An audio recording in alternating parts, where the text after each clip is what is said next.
The scorching Afghan sun beat down mercilessly on the rocky outcrop, where Master Chief Petty Officer Jake Morrison adjusted his scope for the 15th time that morning. His weathered hands, steady as granite despite 3 tours in the desert, gripped the Barrett M82 sniper rifle with practiced precision.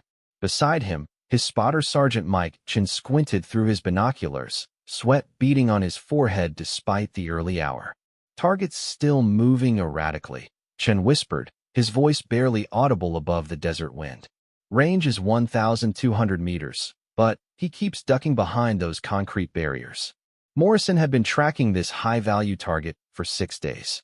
Ahmed Hassan, a bomb maker responsible for at least 12 IED attacks that had claimed the lives of coalition forces and countless civilians, had finally surfaced at this remote compound 30 kilometers outside Kandahar. Intelligence suggested he was planning something big, something that could devastate the upcoming peace talks scheduled for the following week. The SEAL team had been inserted under cover of darkness, establishing their overwatch position on a ridge that provided perfect line of sight to the compound below. Morrison was considered one of the finest marksmen in the Navy, with over 40 confirmed kills under his belt. His record was impeccable, his reputation legendary among Special Operations Forces. Yet somehow, this target seemed to slip away every time he had a clear shot. Winds picking up again, Morrison muttered, feeling the familiar frustration building in his chest. The desert was notorious for its unpredictable wind patterns, and the heat shimmer rising from the sun-baked earth created optical distortions that could throw off even the most experienced shooter. Reading 12 miles per hour, gusting to 15, coming from the northeast. Chen made the calculations in his head, factoring in the distance, wind speed, temperature, and humidity. Adjust left 0.7 mils, up 0.3, he advised. Morrison made the adjustments and settled into position, controlling his breathing as he had done thousands of times before. Through his scope, he watched Hassan emerge from the main building, talking animatedly with 2 other men. The target was wearing traditional Afghan clothing that helped him blend into the civilian population, making positive identification crucial before taking the shot. The crosshairs settled on Hassan's center mass. Morrison's finger found the trigger, applying steady pressure as he exhaled slowly. The familiar weight of the trigger began to break when suddenly, Hassan ducked behind a concrete wall, disappearing from view completely. Damn it, Morrison breathed, lifting his eye from the scope. This was the 4th time in 2 days that he'd had Hassan in his sights, only to have the shot window close at the last second. Chen lowered his binoculars with a frustrated sigh. It's like he knows we're here, Chief. Morrison didn't respond immediately. In his 12 years as a SEAL sniper, he had never encountered a target this elusive. Hassan seemed to have an uncanny ability to sense danger, always moving at the exact moment when a shot presented itself. Intelligence suggested the bomb maker was paranoid to the point of obsession, constantly changing his routines and never staying in one location for more than a few minutes at a time. The radio crackled in Morrison's ear. Overwatch, this is base. Status report. Morrison keyed his mic. Base, Overwatch. Target is mobile but staying within the compound. Multiple opportunities, but no clean shots yet. Copy, Overwatch. Be advised, we're receiving intel that suggests the target may be moving his operation within the next 24 hours. This could be our last window. Morrison felt the weight of that information settle on his shoulders. Hassan wasn't just another insurgent. He was a master bomb maker whose expertise had been responsible for introducing new types of improvised explosive devices that were nearly impossible to detect. His elimination would save countless lives and potentially prevent a major attack on the peace conference. As the day wore on, Morrison and Chen maintained their vigil. The compound below showed typical activity for a rural Afghan dwelling. Women moved about their daily tasks, children played in the dusty courtyard, and men came and went on various errands. Hassan appeared sporadically, but never long enough for a guaranteed shot. By late afternoon, Morrison's back ached from maintaining the prone shooting position, and his eyes were strained from hours of staring through the scope. Chen had rotated through several different observation positions, trying to find an angle that might provide a better shooting opportunity, but the compound's layout seemed designed to frustrate long-range shooters. Chief, I've been thinking, Chen said during a brief break while they hydrated and check their equipment. Maybe we're approaching this wrong. Hassan's obviously experienced enough to know how to avoid sniper fire. He's probably dealt with this before. Morrison nodded grimly. Afghanistan was a country where warfare had been a way of life for decades. Many of the insurgent leaders had survived multiple attempts on their lives and had developed sophisticated countermeasures against various forms of attack. Hassan's elusiveness suggested he was far more than just a bomb maker. He was a tactician who understood the threats he faced. As evening approached, the compound's activity began to wind down. Morrison had counted at least 8 different times when Hassan had presented himself as a target, but each opportunity had lasted no more than a few seconds before the bomb maker sought cover again. The radio crackled again. Overwatch, base. We're picking up chatter that suggests the target is planning to move before dawn. Intelligence indicates he's constructed a device that he intends to deploy against the peace talks. You need to neutralize the threat tonight. Morrison felt his jaw tighten. The pressure was mounting, and, with each missed opportunity, the stakes grew higher. He had never failed a mission of this importance, and the thought of Hassan slipping away with a weapon capable of derailing peace efforts was unacceptable. Chun, we're going to wait him out, Morrison decided. He has to expose himself eventually, and when he does, I'll be ready. As darkness fell over the Afghan landscape, Morrison settled in for what could be a long night. The compound below was illuminated by sparse lighting, creating pools of yellow glow separated by deep shadows. Hassan's movements would be even more unpredictable in the darkness, but Morrison had night vision capabilities and years of experience shooting in low-light conditions. Around midnight, movement in the compound caught Chen's attention. "Chief, I've got activity near the main building. Looks like they're loading equipment into a vehicle." Morrison swung his rifle toward the compound and peered through his night vision scope. Several figures were indeed moving equipment, working with the urgency of people preparing to leave quickly. Hassan appeared briefly in the doorway of the main building, supervising the loading operation. "Range is still 1,200 meters, Chen whispered. "Wind has died down to maybe 5 miles per hour, steady from the east." Morrison made his adjustments and settled into position. This could be his best opportunity yet. Hassan was directing the loading operation, which meant he would need to remain in the open for longer periods than usual. The crosshairs found Hassan's silhouette in the green glow of the night vision scope. Morrison controlled his breathing, waiting for the perfect moment when the target would be still enough for a guaranteed hit. Hassan moved closer to the vehicle, gesturing to his men to hurry their work. Morrison's finger found the trigger, applying steady pressure as he had done countless times before. The moment stretched out, everything else fading away except for the sight picture in his scope and the feel of the trigger against his finger. Hassan paused beside the vehicle, presenting a perfect profile shot.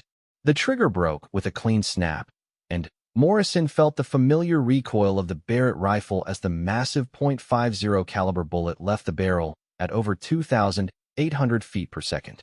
Through his scope, he watched the bullet's path toward the target, confident that his aim had been true.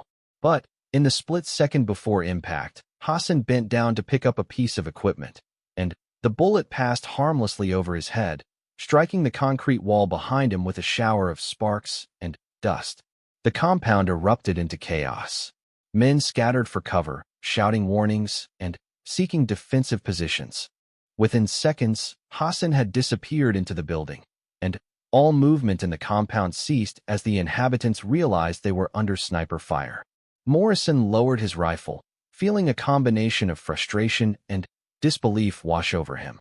It was as if Hassan possessed some supernatural ability to sense incoming danger. Chen was staring at him with an expression of amazement. "Chief, I've never seen anything like that." It was like he knew exactly when to move. Morrison didn't respond immediately. He was mentally reviewing the shot, trying to understand what had gone wrong.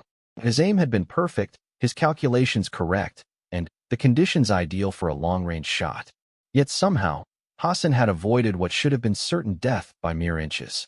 The radio came alive with urgent chatter as the compound's defenders began searching for the source of the sniper fire. Morrison knew they had perhaps 30 minutes before enemy forces would begin moving toward their position. The element of surprise was lost, and Hassan was now fully aware that he was being hunted by a professional marksman. "Base, "This is Overwatch," Morrison reported reluctantly. "Shot fired, target missed. Compound is now aware of our presence." The response was immediate and tense. "Overwatch, base. You need to relocate and re-establish contact. The target cannot be allowed to escape with that device." Morrison began breaking down his shooting position. His mind, he had never failed to eliminate a high-value target when given the opportunity, but Hassan was testing every skill and instinct he had developed over his military career. The hunt was far from over, and Morrison was determined to prove that no target was beyond the reach of a dedicated professional. The night air carried the sound of vehicles starting in the compound below, and Morrison realized that Hassan was already beginning his escape. Time was running out, and the stakes continued to rise with each passing hour.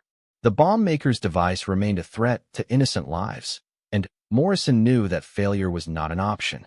As they moved through the darkness toward their new position, Morrison couldn't shake the feeling that this mission would test him in ways he had never experienced before. Hassan had proven to be a worthy adversary, but Morrison's reputation and the lives of countless innocents depended on his ability to adapt and overcome the challenges ahead. 3 hours after Morrison's missed shot, the SEAL team had relocated to a secondary observation post 2 kilometers east of their original position. The new vantage point offered a different angle on the compound, but Hassan and his men had made no appearance since the failed assassination attempt. Intelligence chatter suggested the bomb maker was still in the area, but his exact location remained unknown. Morrison lay prone behind his rifle, fatigue weighing on his shoulders like a lead blanket. Chun monitored the radio frequencies, trying to intercept any communications that might reveal Hassan's whereabouts. The compound below remained eerily quiet, with only occasional movement from what appeared to be sentries posted at strategic points. "Chief, we've got company," Chun whispered, pointing toward a dust cloud approaching from the south. Through his binoculars, Morrison could see a convoy of 3 vehicles moving rapidly toward the compound. The lead vehicle flew a small flag that intelligence had identified as belonging to Hassan's network. Morrison adjusted his scope and focused on the approaching convoy. The vehicles were moving in a defensive formation, with armed men visible in each one. As they reached the compound's outer perimeter, the convoy split up, with 2 vehicles taking different routes to confuse any potential observers. The radio crackled with an urgent transmission from base. "Overwatch, base. Intercepted communications suggest the target is preparing for immediate extraction. Unknown aircraft inbound to your area. Estimated arrival in 6 hours. This is your last opportunity." Morrison felt his pulse quicken. An aircraft extraction meant Hassan would soon be beyond their reach, potentially taking his devastating weapon with him to a location where it could be deployed against innocent targets. The pressure to succeed had just increased exponentially. Through his scope, Morrison watched as armed men emerged from the compound and took defensive positions around the perimeter. Hassan's paranoia was clearly well-founded. He had surrounded himself with experienced fighters who knew how to protect a high-value asset. The compound had transformed from a simple dwelling into a fortified position in a matter of hours. Range to the main building is 1,800 meters from this position, Chin calculated. Wind is variable, shifting between northeast and east, 5 to 10 miles per hour. Morrison made mental notes of the environmental conditions while studying the compound's new defensive layout. Hassan's men had positioned themselves to eliminate blind spots and create overlapping fields of fire. Any approach to the compound would be met with concentrated resistance from multiple directions. As dawn broke over the Afghan landscape, Morrison noticed increased activity within the compound. Through his scope, he could see men preparing equipment and loading vehicles, clear signs that Hassan was preparing to leave. The bomb maker himself remained frustratingly invisible, clearly aware that sniper fire remained a significant threat. The morning sun created challenging shooting conditions as heat shimmer began rising from the sun-baked earth. Morrison knew that these optical distortions would make precision shooting increasingly difficult as the day progressed. The window for a successful shot was rapidly closing. Around mid-morning, Morrison spotted movement that made his blood run cold. 2 women emerged from the main building, both wearing traditional Afghan dress that concealed their features. One walked with the confident stride of someone familiar with the compound's layout, while the other moved more cautiously, studying the surrounding terrain with the careful attention of a professional. "Chun, take a look at those two women," Morrison said quietly. "Something's not right about the one on the left." Chun adjusted his binoculars and focused on the pair. "The tall one. Yeah, she's definitely not moving like a local. Look at how she's scanning the perimeter. That's tactical awareness." Morrison studied the woman through his scope, noting the way she carried herself despite the concealing robes.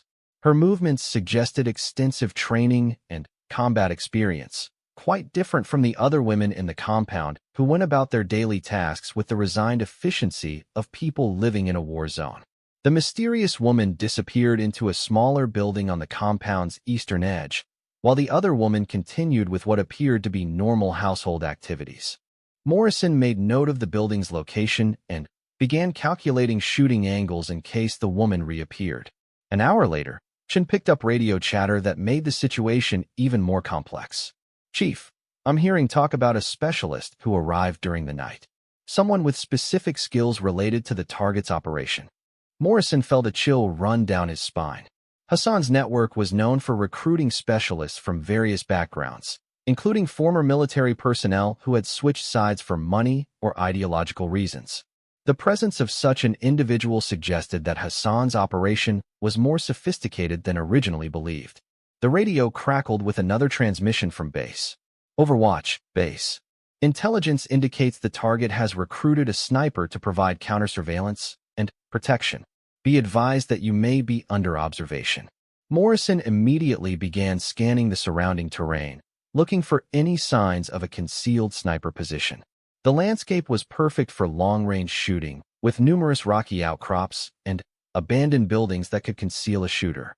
If Hassan had indeed recruited a skilled marksman, Morrison and Chun were potentially walking into a deadly game of cat and mouse.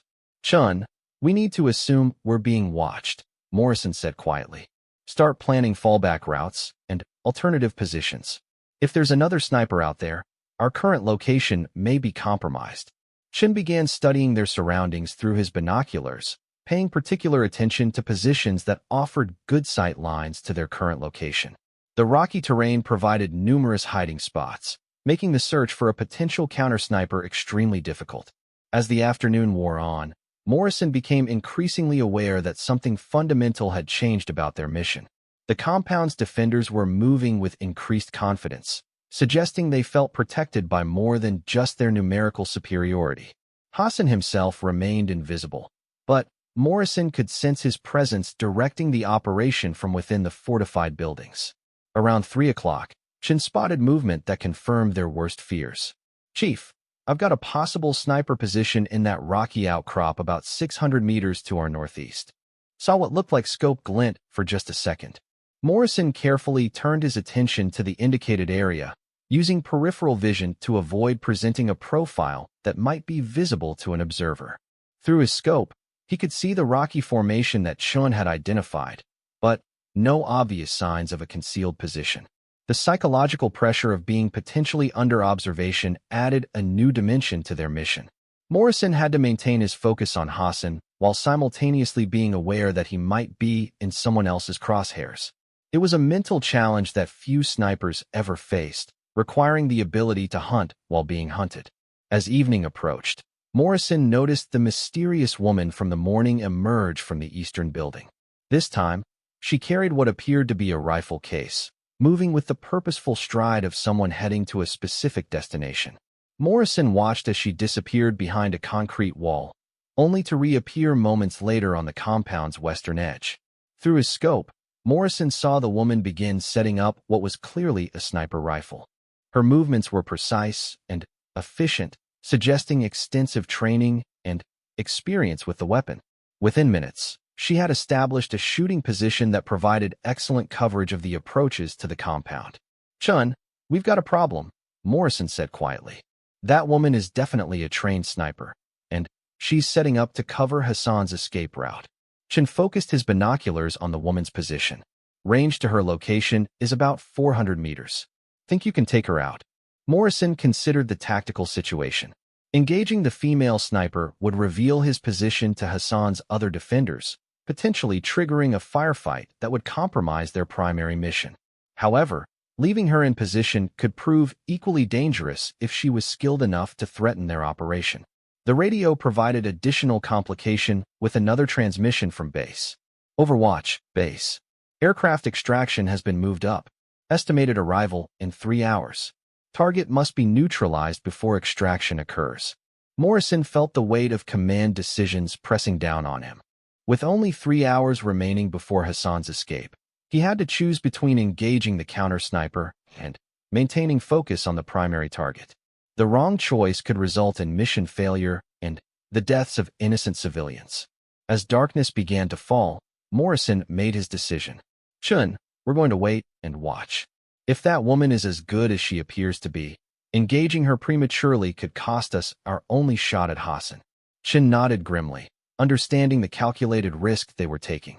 The presence of a skilled counter-sniper had transformed their mission from a straightforward assassination into a complex tactical problem requiring careful timing and precise execution.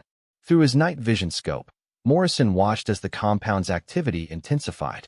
Vehicles were positioned for rapid departure, equipment was loaded and secured, and armed guards took positions along the escape routes. Hassan's extraction was clearly imminent, and Morrison realized he might have only one opportunity to complete his mission. The female sniper had settled into her position, occasionally adjusting her scope and scanning the surrounding terrain. Her professional demeanor and careful preparation suggested she was far more than a local recruit. This was someone with extensive training and combat experience. Around midnight, Morrison noticed unusual activity near the main building. Several figures emerged, including one that moved with the cautious paranoia he had come to associate with Hassan. The bomb maker was finally preparing to leave his sanctuary, but he was clearly aware of the threats that awaited him. Morrison settled behind his rifle, knowing that the next few hours would determine the success or failure of his mission. The presence of the counter-sniper had raised the stakes considerably, but Morrison's reputation had been built on successfully completing difficult missions under adverse conditions. As he prepared for what could be his final opportunity to eliminate Hassan, Morrison couldn't help but acknowledge a grudging respect for the female sniper who had so effectively complicated his mission. Whoever she was clearly a professional who understood the deadly serious nature of their confrontation. The hunt was approaching its climax, and Morrison knew that only one of them would emerge victorious from the coming engagement. At 0200 hours, Morrison watched through his night vision scope as Hassan finally emerged from the main building. The bomb maker moved quickly but cautiously, surrounded by 4 armed guards who maintained a tight defensive formation. Morrison could see the bulky shape of what appeared to be the weapon Hassan had constructed, carefully secured in a reinforced case carried by 2 of his men. Chun, this is it, Morrison whispered. Target is mobile, range 1,800 meters. Wind is steady from the northeast at 6 miles per hour. Morrison made his final adjustments and settled into his shooting position. Through his scope, he could see Hassan directing his men toward the waiting vehicles.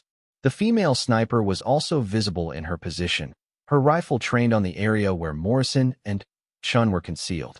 It was clear that she had identified their general location, though she might not have a precise bead on their position. The crosshairs found Hassan as he paused beside the lead vehicle.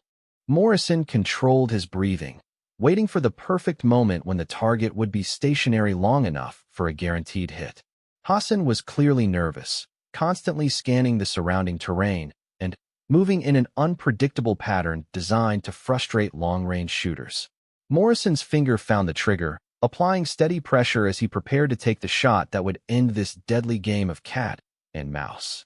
Hassan stopped beside the vehicle's open door, presenting a perfect target silhouette against the compound's lighting. The trigger began to break when suddenly, the female sniper's rifle boomed across the desert landscape. Morrison felt the bullet pass inches from his head, close enough that he could hear the supersonic crack as it barely missed his position. The shot had been aimed with surgical precision, designed to disrupt his aim without necessarily killing him. Hassan immediately dove for cover as his guards scattered, clearly trained to respond to sniper fire with immediate defensive action. The carefully orchestrated extraction had dissolved into chaos as everyone sought protection from the unseen marksman they believed was targeting their position. "Chief, that was a warning shot," Chen observed grimly. "She's trying to protect Hassan by keeping us suppressed." Morrison had never encountered such a sophisticated tactical situation. The female sniper was using her position to provide overwatch for Hassan's escape, essentially conducting a counter-sniper mission to neutralize Morrison's threat. Her skills were clearly on par with his own, making this a confrontation between equals. Morrison carefully repositioned his rifle, knowing that his next shot would have to be perfect. The female sniper now knew his exact location and would be ready to engage him the moment he presented a target. This had become a deadly game where the first person to make a mistake would likely not survive. Through his scope, Morrison could see Hassan's guards helping him toward one of the vehicles. The bomb maker was clearly shaken by the proximity of the sniper fire, but his men were professionals who understood the importance of maintaining their protective formation. They were moving Hassan toward the vehicle with the practiced efficiency of a well-trained security detail. The radio crackled with an urgent transmission from base. "Overwatch, base. Aircraft is inbound. ETA 20 minutes. This is your last opportunity to neutralize the target." Morrison felt the pressure of time closing in on him. Hassan would soon be beyond reach, and the devastating weapon he had created would disappear with him. Morrison had never failed a mission of this importance, and he wasn't about to start now. "Chun, I need you to create a distraction," Morrison decided. "Fire a few rounds at the compound to draw that sniper's attention. When she shifts her focus to you, I'll have a clear shot at Hassan." Chen understood the dangerous nature of what Morrison was asking. By revealing his position to draw the female sniper's fire, he would be putting himself directly in harm's way. But Chen had served with Morrison for 3 years and trusted his partner's skills implicitly. Chen positioned himself about 50 meters to the right of Morrison's location and began engaging targets in the compound with his M4 rifle. The automatic fire immediately drew attention from Hassan's defenders, who began returning fire in Chen's direction.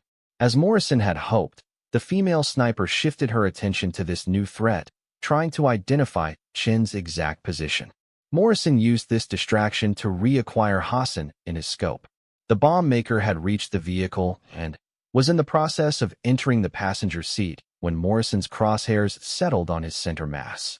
This was the opportunity Morrison had been waiting for throughout the entire mission. The trigger broke with a clean snap, and Morrison watched the massive .50 caliber bullet streak toward its target. Hassan was halfway into the vehicle when the bullet struck, but at the last second, one of his guards threw himself in front of the bomb maker, taking the fatal shot that had been intended for Hassan. Morrison watched in disbelief as Hassan tumbled into the vehicle, apparently unharmed despite the death of his bodyguard. The driver immediately accelerated away from the compound, kicking up a cloud of dust that obscured Morrison's view of any follow-up shots.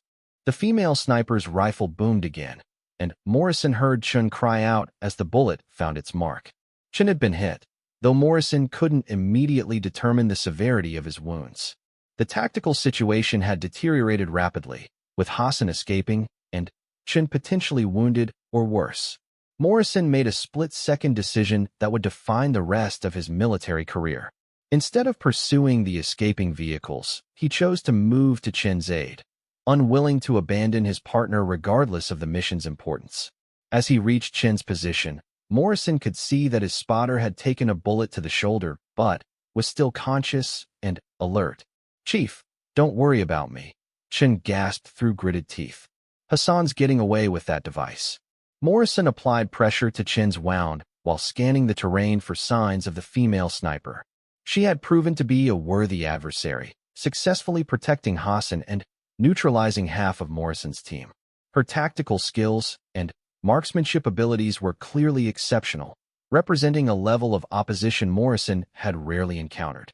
As the sound of helicopter rotors began to echo across the desert landscape, Morrison realized that Hassan's extraction was proceeding as planned. The bomb maker had successfully evaded the most skilled sniper team the Navy SEALs could deploy, taking his devastating weapon with him to an unknown destination. The radio crackled with the voice of the extraction pilot. Overwatch, this is Eagle Flight. We have visual on your position. Prepare for immediate extraction. Morrison helped Chun to his feet, supporting his wounded partner as they moved toward the landing zone. Behind them, the compound had fallen silent as Hassan's remaining defenders melted away into the darkness. The female sniper had also disappeared, her mission apparently complete with Hassan's successful escape. As the helicopter settled onto the dusty ground and medical personnel rushed to assist Chun, Morrison reflected on the mission that had challenged every skill and instinct he possessed. Hassan had proven to be far more than just a bomb maker. He was a master tactician who had assembled a team capable of outmaneuvering elite special operations forces. The female sniper remained the most intriguing aspect of the entire operation. Her skills were clearly professional grade, suggesting extensive training and combat experience. Morrison found himself wondering about her background and how she had come to be protecting one of Afghanistan's most wanted bomb makers. During the flight back to base, Chun received medical attention for his shoulder wound while Morrison stared out at the passing landscape below. The mission had been a failure in the most fundamental sense. Hassan remained at large with a weapon capable of causing mass casualties. Yet Morrison couldn't shake the feeling that he had learned something valuable about the nature of warfare in the 21st century. Back at the forward operating base, Morrison filed his after-action report with the clinical precision that characterized all his military documentation. He described the tactical challenges posed by Hassan's defensive preparations and the exceptional skills demonstrated by the female counter-sniper. The intelligence value of this information would help future operations against Hassan's network, even if this particular mission had failed. 3 weeks later, Morrison received intelligence that would forever change his understanding of the mission's true nature. Hassan's device had indeed been deployed, but not against the peace talks as originally feared. Instead, the bomb maker had used his creation to eliminate a rival faction that had been threatening civilian populations in remote Afghan villages. The intelligence report also revealed the identity of the female sniper who had so effectively protected Hassan. Captain Sarah Mitchell had been a U.S. Army sniper who had gone missing in action 6 months earlier, presumed dead after her convoy was attacked by insurgents. Intelligence now suggested that she had been captured and subsequently recruited by Hassan's network, either through coercion or ideological conversion. Morrison studied Mitchell's military record with growing amazement. She had been one of the Army's most skilled marksmen, with a record that rivaled Morrison's own achievements. Her transition from American soldier to insurgent protector represented a complexity of modern warfare that few military strategists fully understood. The revelation that he had been engaged in a sniper duel with a former American soldier added layers of moral complexity to what Morrison had initially viewed as a straightforward assassination mission. Mitchell's skills explained the tactical sophistication of Hassan's defensive preparations and the precision with which she had neutralized Chun while allowing Morrison to escape unharmed. 6 months after the failed mission, Morrison received another intelligence report that brought the story full circle. Captain Sarah Mitchell had been killed in action during a coalition raid on Hassan's new compound. She had died defending the bomb maker who had become her new allegiance, demonstrating the same courage and skill that had once made her a decorated American soldier. The report also revealed that Hassan's bomb-making activities had evolved in an unexpected direction. Rather than creating weapons for terrorist attacks, he had begun developing devices specifically designed to clear minefields and unexploded ordnance from civilian areas. The man Morrison had been sent to kill had apparently transformed from a terrorist into someone working to protect innocent lives. Morrison never learned what had motivated Mitchell's apparent change of allegiance or Hassan's evolution from bomb maker to humanitarian. The complexities of warfare in Afghanistan defied simple explanations, creating moral ambiguities that challenged traditional military thinking. The mission remained classified at the highest levels, but Morrison occasionally found himself thinking about the female sniper who had outmaneuvered him in the Afghan desert. Mitchell had demonstrated that skill and courage existed on all sides of the modern battlefield, regardless of the uniform worn or the flag served. Years later, when Morrison retired from active duty and began training the next generation of military snipers, he would often use his encounter with Captain Mitchell as an example of the challenges facing modern warriors. The story illustrated that victory in contemporary warfare required more than just superior marksmanship. It demanded an understanding of the complex human factors that motivated people to fight for causes that outsiders might never fully comprehend. The woman who had missed her target 100 times would be remembered not for her failures, but for the single moment when her skills made the difference between mission success and failure. In the unforgiving landscape of Afghanistan, she had proven that dedication and expertise could overcome seemingly impossible odds, regardless of which side of the conflict possessed them. Morrison's encounter with Hassan and Mitchell remained one of the most challenging missions of his military career, serving as a reminder that even the most skilled professionals could find themselves outmatched by opponents who combined tactical expertise with intimate knowledge of the terrain and cultural context in which they operated. The desert had taught him that warfare was far more complex than simple marksmanship, requiring adaptability and respect for the skills of one's adversaries.